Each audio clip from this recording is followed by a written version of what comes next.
What's up mga idol? May dalawang big news na tungkol sa Hinebra.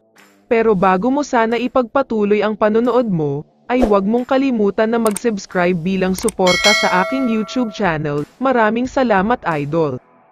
Isang importanteng laban ang naghihintay para sa Hinebra ngayong Biyernes, dahil makakaharap nila ang medyo struggling na team ngayon na Blackwater. After manalo ng unang tatlong laban nila, natalo naman sila ng tatlong sunod. Battle of the losing streak ang mangyayari ngayon, dahil tatlong losing streak para sa Blackwater at dalawa naman para sa Hinebra, kaya nga parehong team ang siguradong gutom na makakuha ng panalo.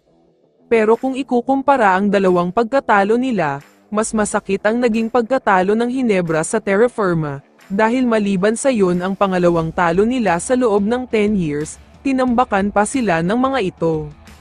Kaya nga nahihiya na daw ng sobra si coach team at ang mga players niya, at hindi na daw masaya ang buong Hinebra ngayon, yung tipong lahat galit at malungkot, pero lahat ay gustong makabawi mula sa masakit na pagkatalo nila.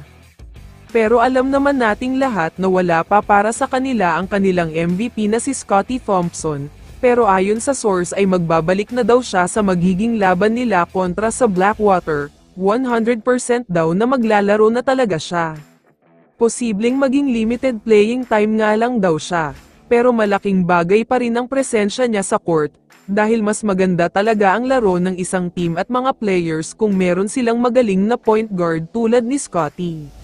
Sinabi nga rin ni coach team na sobrang mahirap daw talaga ang buhay nila ngayon na wala si Scottie, dahil siya lang ang nagbibigay direksyon sa mga kakampi niya. Kaya kapag wala si Thompson ay parang walang kwenta ang mga nilalaro nila.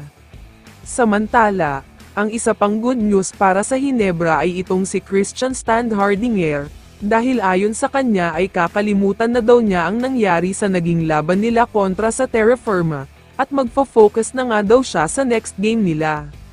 Alam daw ni si Stand na sobrang mahihirapan na ang Hinebra kapag natalo pa sila sa magiging laban nila kontra sa Blackwater Bossing. Kaya naman asahan daw nating lahat na 100% ang ibibigay niya sa laban na ito. Mukhang dapat nang mabawasan ng konti ang pangamba ng mga Hinebra fans, dahil siguradong gustong-gusto ng mga players na makapag-bounce back dito. Sa tingin ko ay sure win ito para sa Hinebra lalo na't matindi ang kagustuhan nilang makabawi. Kaya naman kung ikaw ang tatanungin idol, ano ang masasabi mo sa balitang ito? I-comment mo naman ang sagot mo sa tanong na ito. So dito na nagtatapos ang video na ito. Maraming salamat sa pagsuporta at panonood mga idol. Ingat at bye-bye.